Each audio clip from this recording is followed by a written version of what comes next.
Do you find yourself yearning for a deeper, more purposeful existence? Get ready to embark on a transformative journey, diving deep into the realms of personal development, friendships, romance, and abundance. Get ready for Finding the Fire, Igniting Soul Connection, as we lead the way to embrace the fire within. Hello, hello. Hello. We have a very interesting topic today.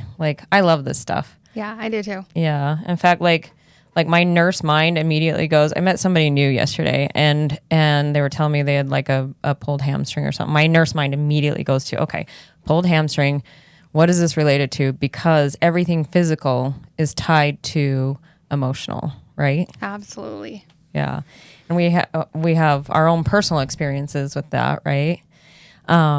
But it's so true. And I just find it fascinating. Anytime now, if I injure something, I'm like, okay, why did I just stub my big toe? What does that mean? And you can there's actually you can get on Google even and find out what is your big toe related to in your. Yeah, there's books and you can Google it. People are always texting to and be like, what does this mean? What does, look it up in your book. Yeah. Yeah. It's fun. It's actually very exciting for me in my brain now these days. I didn't used to believe this at all because I'm nurse, Western medicine minded, science-based, factual, black and white. If we can't document it or scan it or prove it from a blood work, then it doesn't exist, right? Yeah. But that's just not really the case because everything manifests from what was it? I was just sharing with you this morning what my daughter said. Everything is in layers, right? So first, this isn't what she said, but first it comes in as an observation, and then we have an emotional response, and then it reacts in the physical if we don't deal with it in the emotional. And one of the things that, one of the examples my the breathwork instructor gave was our bodies are created for fight or flight, back in caveman days, right? If a lion was coming at you, you had to either run or fight or play dead so it didn't kill you, right? And so that's your automatic response system.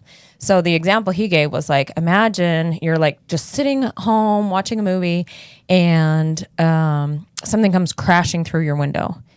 And there's the observation of something crashed through the window, but before you even have a thought about it, your emotional fight or flight kicks in, right?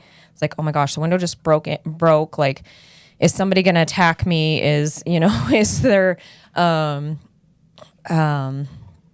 don't know. I can't even think of another example, but say a burglar's breaking in, but that's what your body thinks, right? You just hear this crash and immediately you fight, flight, or freeze. So your emotional body just goes through that. And it's you either run or you're going to fight the attacker coming through, or you freeze because you don't know what to do.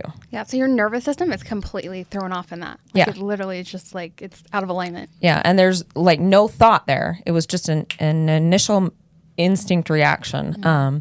And then once you once those things happen, right? The physical thing happened or the observational thing happened, then the emotional response happens, then your thought kicks in. It's oh, that was a baseball that came through the window. I'm fine. I don't have to fight off an attacker. I don't have to run from a lion. It's okay, right? But your body still holds on to that. And so it wants to react. It wants to fight or run. And if you watch an animal in the wild, as they do that, they'll shake it off. They'll move it out of their body once they realize they're safe. They're okay, now I can shake this off and relax. But if you just oh, okay, I'm fine.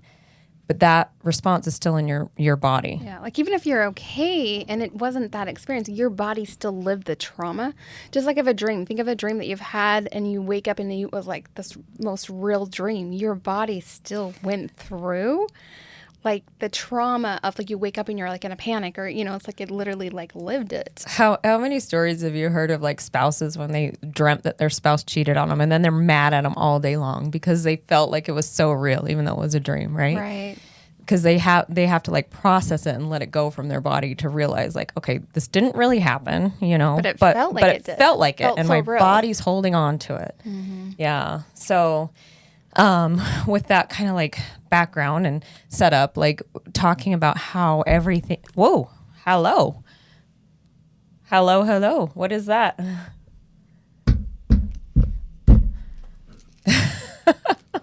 Oh, you hit the table, didn't you? Yes, I did. I totally hit the table. Yeah, don't hit the table. I'm not allowed to pound the table. Well, if you pound the table, it vibrates into the microphones. Go ahead and hit the table. Okay, let's try it again. Yeah, so the table vibrates into the microphone arm, into the microphone, and you get that I think I might have sound. touched this too. It's all good. Okay. See, everything physical comes out. I'm kidding. Or a polite way to say it is, don't break my radio studio. Oh yeah. Okay. Thanks. We'll try not to. Yeah. So having said that, like, if we don't address the emotional and we keep putting it off and putting it off and putting it off, then it's going to manifest in our physical body until we actually address it.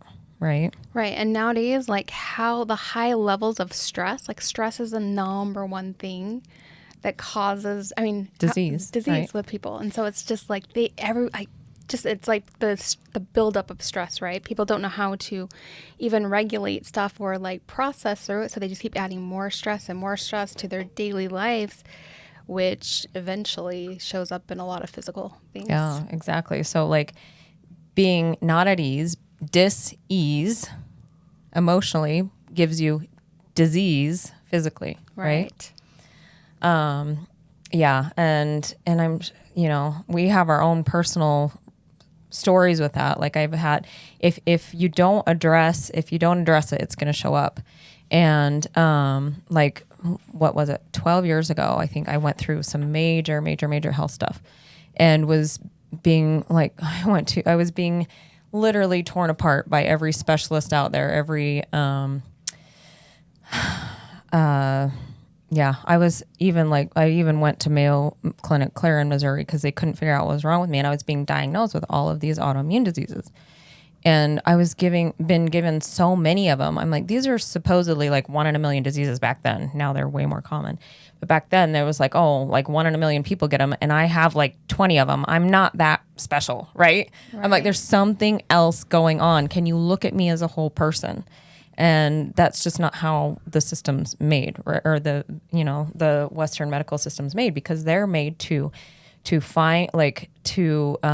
address trauma and life-threatening things, right? They're not there for like long-term wellness. But if there's something seriously wrong, they're going to find it and fix it.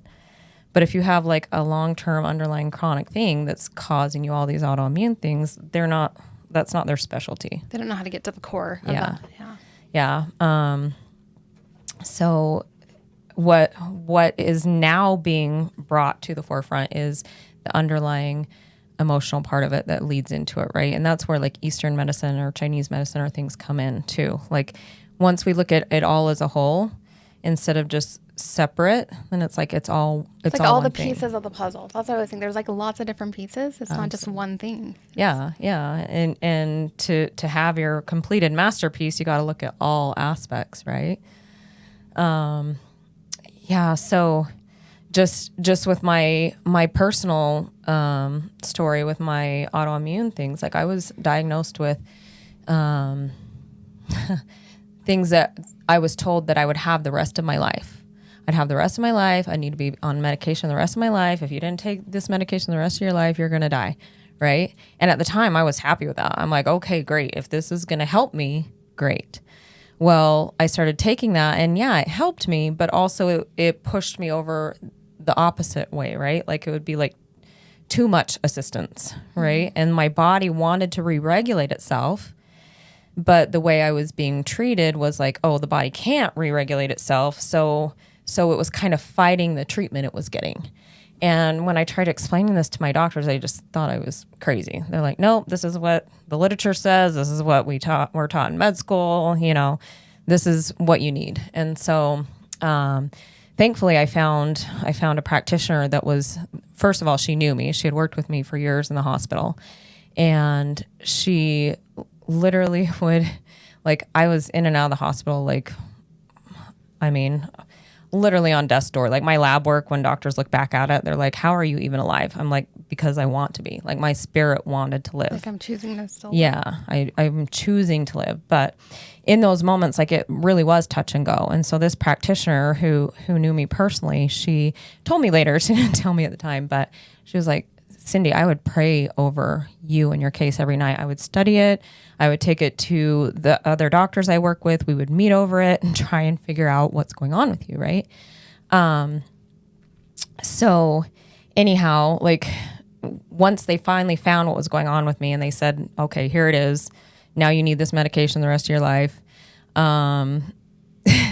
Then my body was fighting it, and I went back to them and they're like, nope, you need to keep taking this. I went back to her. She was actually the one who figured out what was wrong, but I was hospitalized at the time. So then it was the doctors at the hospital that put me on the treatment and stuff. So she helped me work with my body and myself to wean off of that medication.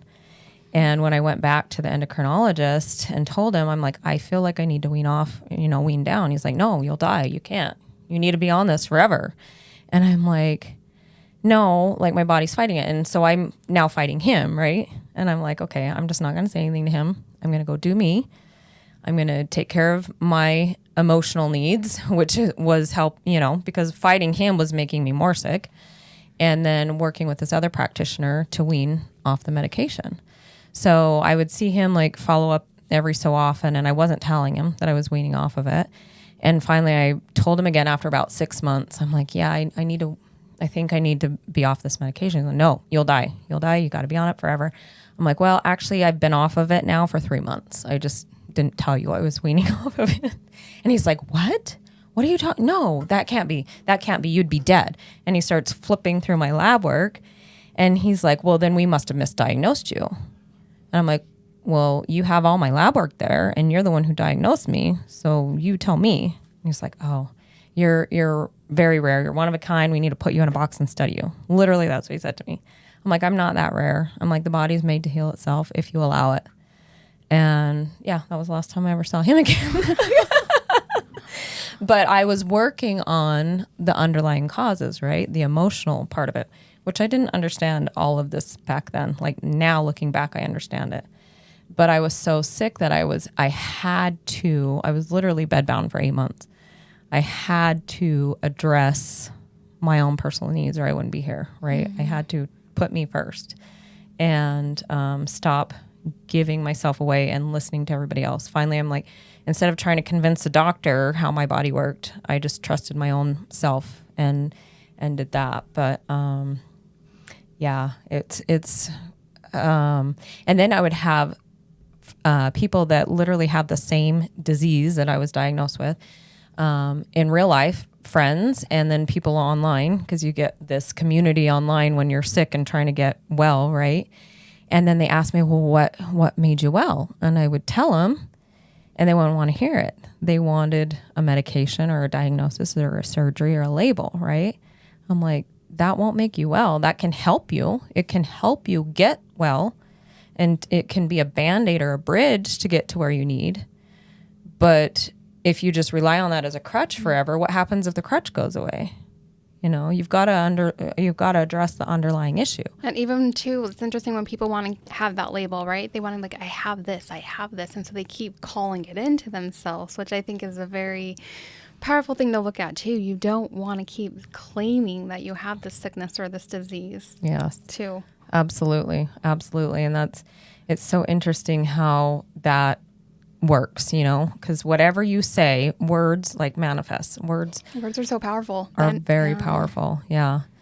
And they say it's like they call it spelling for a reason, right? You're spelling the words, you're casting a spell. So if you say something, you're like calling it into existence. You just keep calling it back to yourself. Yeah. Yeah. So instead, like one trick that I learned years ago, and it works so well, like if you've got a cold or you've got something going on and someone's like, oh, are you sick? And it's like, I'm getting well. Don't ever say I'm sick, because then you're calling in I'm sick. But if you say I'm getting well, then that's what happens. And over the years, like my mindset even feels that way. Like if I get sniffles or something, I'm like, oh, I'm getting well. My closets of my lymph system are cleaning out themselves, like doing a fall clean out, right? And like clearing itself out with this mucus or cough or sneeze or fever or whatever is going on with my body. But if I say I'm getting sick, then I'm going to be miserable a lot longer, and it's going to, just take much, much more time instead of, I'm getting well.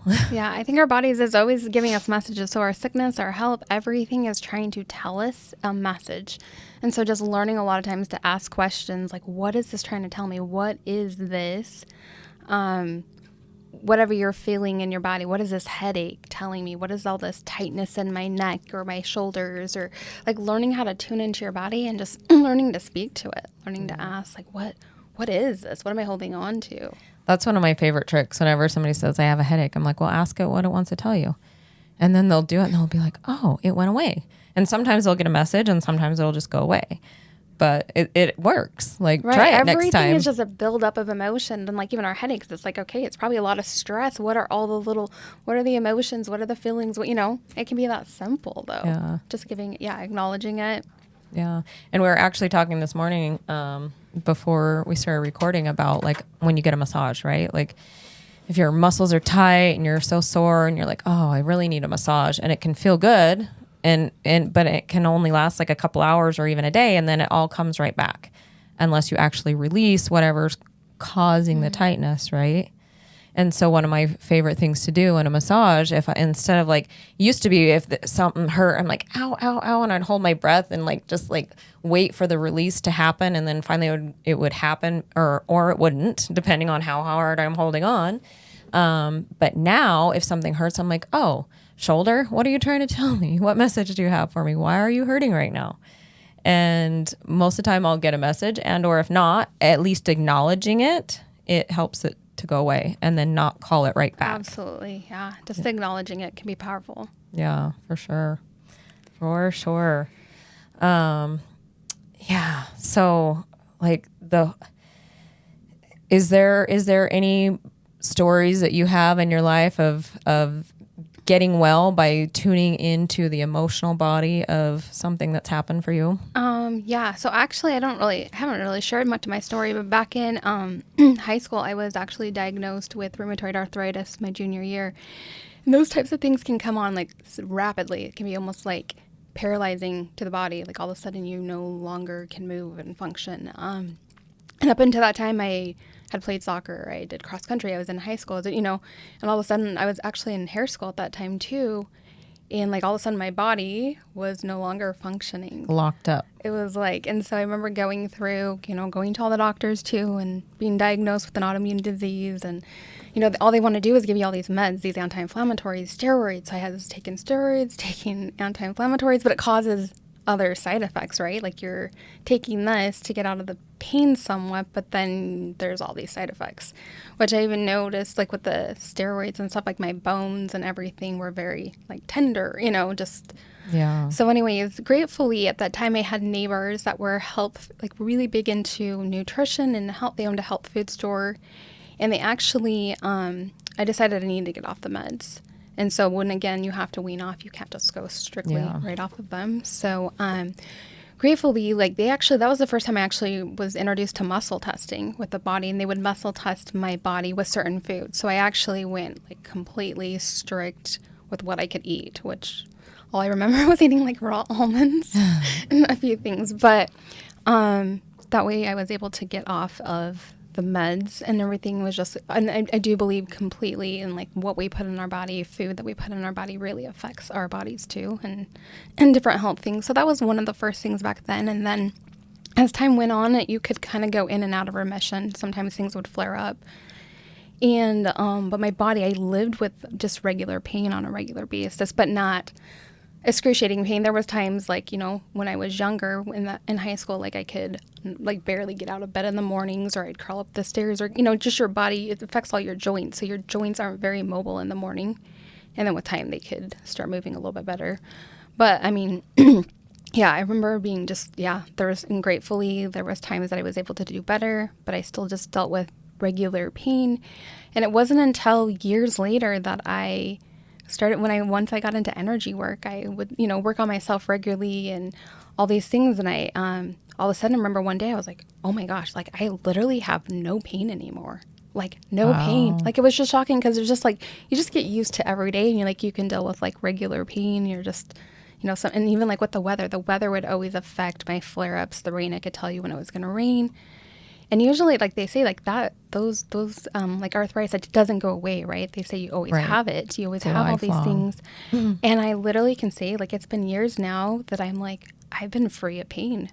That is amazing. So I'm super grateful. And that's what I'm saying. Like, we don't realize. And even with arthritis, if you look up certain things, like what are the underlining, what are the meanings of certain things? And sometimes some stuff is generational and inherited. And even like the emotional side, like a lot of times we're like consciously like don't think things are true. Like I want to say arthritis even has a lot to do with your self-worth, your self-value. Like you criticize yourself, like what, but again, like what, like wouldn't make sense to like, well, I don't think I do that, right? Right. But there's just deeper things that we heal that we don't even understand at a conscious level sometimes. Yeah.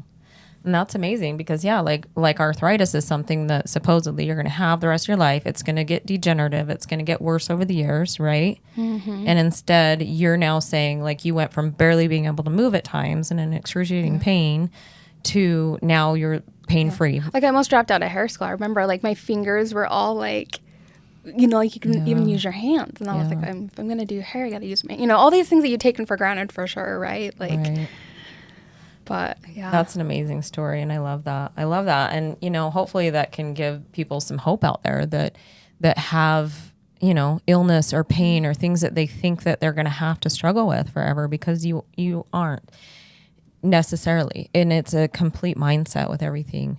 And I think pain is what wakes us up too, though. If we're honest, like it isn't until you're in that deepest pain that you're like, I'm freaking willing to do whatever it takes. Whatever it takes. Like you're literally like, I will do the strictest diet. I will do the whatever because I'm like feel like I'm dying or I just would, Yeah.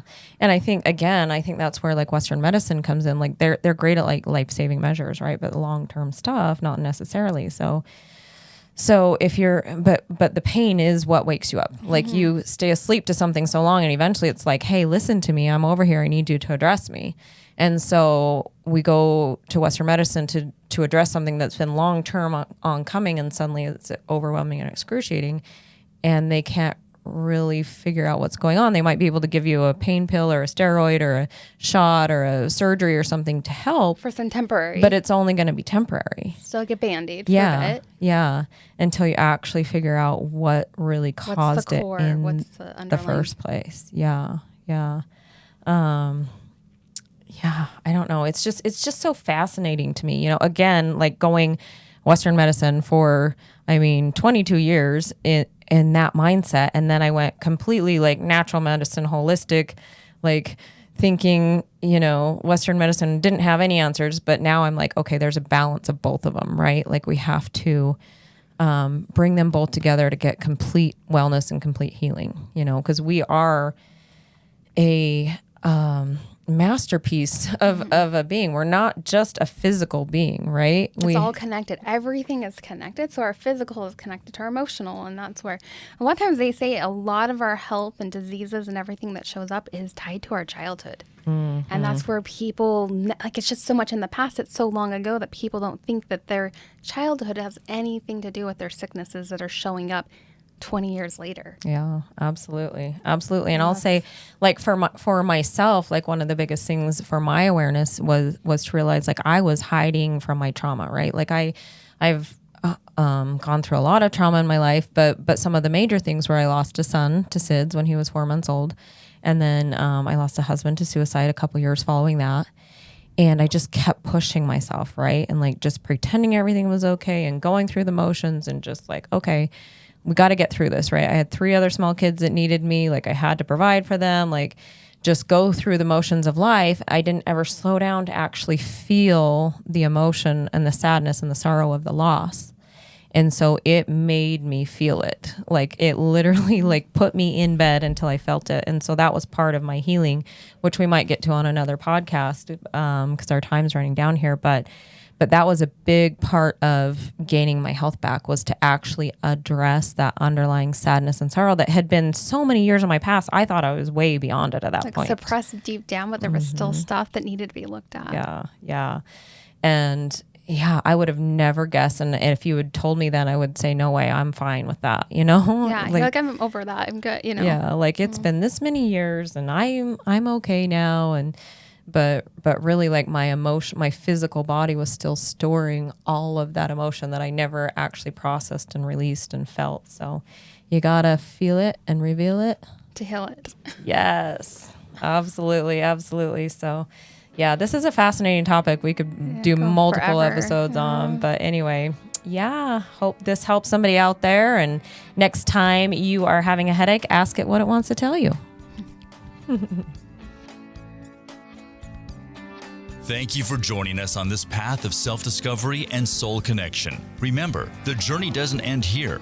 For more inspiration and resources, join our Facebook group, Igniting Soul Connection. Also, visit us at findingthefire.com or follow us on TikTok and Instagram at Finding the Fire. Until next time, keep the fire alive. This has been a production from a podcast studio.